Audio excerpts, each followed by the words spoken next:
Hello student, आपका हमारे YouTube channel पर स्वागत है। दोस्तों, आज हम एनसीईआरटी क्लास 6 के ज्योग्राफी वाले पार्ट के एक नए चैप्टर के बारे में अध्ययन करेंगे जिसका नाम है पृथ्वी की गतियाँ। तो चलिए हम शुरुआत करते हैं। चैप्टर का नेम है पृथ्वी की गतियाँ, मोशन ऑफ द अर्थ। इसका नाम क्या हो गया? Motion of the earth. तो बात करते हैं पृथ्वी की कितनी गतियाँ होती हैं। पृथ्वी की कितनी गतियाँ होती हैं? तो पृथ्वी की दो गतियाँ होती हैं। एक गति होती है घूर्णन गति और दूसरी होती है परिक्रमण गति। तो घूर्णन गति किसे कहते हैं? पृथ्वी का अपने अक्ष पर घूमना, उसे हम बोलते हैं घूर्णन गति। और इसी के कारण बनते हैं दिन और रात। और सूर्य के चारों ओर स्थिर कक्षा में चक्कर लगाना, उसे हम कहते हैं परिक्रमण गति। अब प्रश्न ये उठता है कि पृथ्वी का अपना अक्ष क्या है। तो देखिए, पृथ्वी का अक्ष इसके कक्षीय समतल से 66.5 डिग्री का कोण बनाती है। कक्षीय समतल, अब कक्षीय समतल क्या है कि वह समतल जो पृथ्वी की जिस कक्षा में चक्कर लगाती है, उस समतल को कहा जाता है कक्षीय समतल। तो कक्षीय समतल से पृथ्वी का जो अक्ष है वह कितना है? 66.5 डिग्री का जो एंगल ये बन रहा है, यही इनका क्या है? पृथ्वी का अक्ष है। अगर हम लंब से बात करें, लंब से, तो लंब से 23.5 डिग्री का कोण बनाता है पृथ्वी का अक्ष। ऊपर की तरफ होता है नॉर्थ पोल उत्तरी ध्रुव, नीचे की तरफ होता है साउथ पोल दक्षिणी ध्रुव। अब पृथ्वी पर 0 डिग्री अक्षांशीय रेखा को हम बोलते हैं विषुवत रेखा।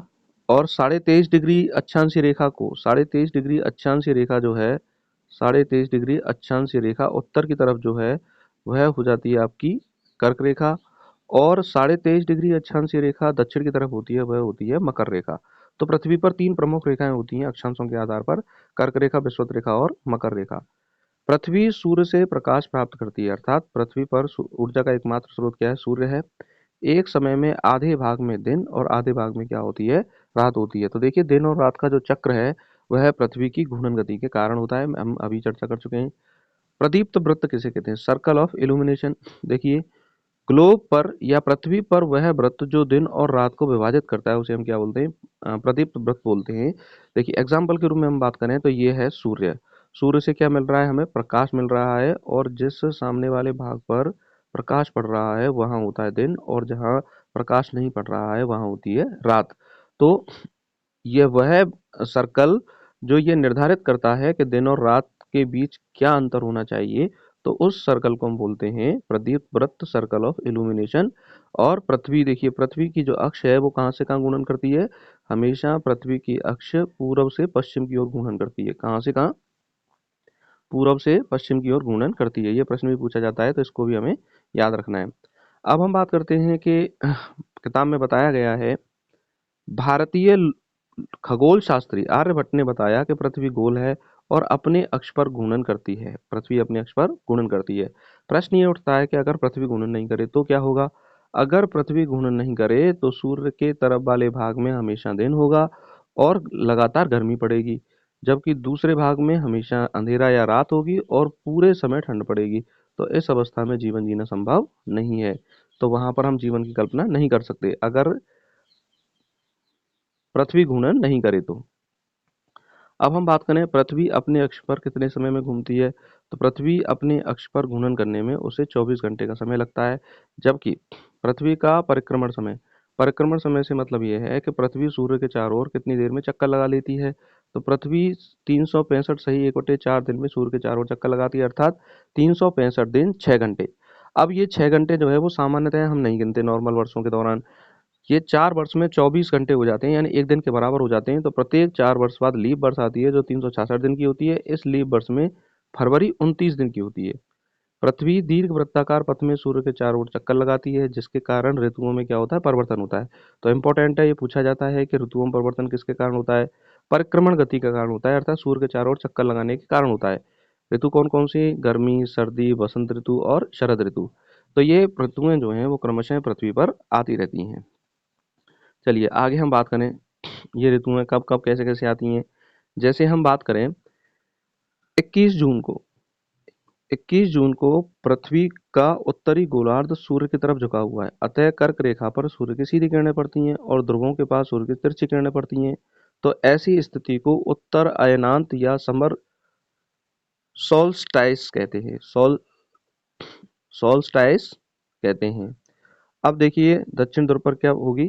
शीत ऋतु। और उत्तरी ध्रुव पर क्या होगी, उत्तरी ध्रुव वाले भाग में क्या होगी, 21 जून को ग्रीष्म ऋतु होगी। यानी नॉर्थ पोल पर लगातार 6 माह दिन रहता है, उत्तरी ध्रुव पर जब 21 जून वाला समय होता है उस स्थिति में, और उत्तरी गोलार्ध में ग्रीष्म ऋतु होती है, दक्षिणी गोलार्ध में शीत शीत ऋतु होती है। और 21 जून को सबसे लंबा दिन और सबसे छोटी क्या होती है, रात होती है। अब हम दूसरी स्थिति के बारे में चर्चा करें। दूसरी स्थिति में देखिए 22 दिसंबर को दक्षिणी ध्रुव सूर्य की तरफ झुका हुआ है। तो जैसा हमने 21 जून को पढ़ा है उसका जस्ट उल्टा हो जाएगा कि उत्तरी ध्रुव में तो पड़ेगी शीत ऋतु और दक्षिण ध्रुव में पड़ेगी ग्रीष्म ऋतु, अर्थात सूर्य की सीधी किरणें मकर रेखा पर पड़ेंगी। अतः दक्षिणी गोलार्ध में गर्मी पड़ती है और दिन लंबे और रातें क्या होती हैं, छोटी होती हैं दक्षिणी गोलार्ध में। तो इस स्थिति को दक्षिण अयनांत या विंटर सोल्स्टाइस कहते हैं। क्या बोलते हैं, विंटर सोल्स्टाइस। अब 22 दिसंबर को ऑस्ट्रेलिया में क्या पड़ेगी, गर्मी पड़ेगी। तो ऑस्ट्रेलिया में जो हम क्रिसमस डे है वो कब मनाएंगे, गर्मी के दिन में मनाएंगे। ग्रीष्म ऋतु में हम क्रिसमस डे मनाते हैं ऑस्ट्रेलिया में। अब 21 मार्च और 23 सितंबर की बात करें, यानी 21 मार्च और 23 सितंबर। इस स्थिति में क्या होता है कि कोई भी ध्रुव सूर्य की तरफ झुका हुआ नहीं रहता, अतः पृथ्वी पर दिन और रात क्या होते हैं, बराबर होते हैं। इसे इस स्थिति को विषुव कहा जाता है। क्या बोलते हैं हम इसको, विषुव, इक्विनेक्स, इक्विनॉक्स कहा जाता है, विषुव स्थिति कहा जाता है 21 मार्च और 23 सितंबर को। अब बात करें 23 सितंबर को, देखिए ये थोड़ा उल्टा लिख किया है, ये इधर है। 23 सितंबर को उत्तरी गोलार्ध में शरद ऋतु होती है और दक्षिणी गोलार्ध में बसंत ऋतु होती है। और 21 मार्च को ये वाली स्थिति होती है, 21 मार्च को उत्तरी गोलार्ध में बसंत ऋतु होती है और दक्षिणी गोलार्ध में शरद ऋतु। तो 23 सितंबर को उत्तरी गोलार्ध में क्या होती है, शरद ऋतु, और दक्षिणी गोलार्ध में क्या होती है, बसंत ऋतु। और 21 मार्च को क्या होती है, उत्तरी गोलार्ध में बसंत ऋतु और दक्षिणी गोलार्ध में होती है शरद ऋतु। तो ये उल्टा लग गया है, इसमें कोई दिक्कत नहीं है। अब हम बात करें कि पृथ्वी के घूर्णन के कारण दिन एवं रात में परिवर्तन होता है, और परिक्रमण के कारण क्या होता है, ऋतुओं में परिवर्तन होता है। तो स्टूडेंट, हमने जिस हिसाब से एनसीईआरटी की किताब में जितना दिया गया है उस सारे पॉइंटों को हमने पढ़ लिया है। तो बहुत छोटा दिया हुआ होता है, कंसेप्ट क्लियर होते हैं और यहाँ से प्रश्न भी आते हैं।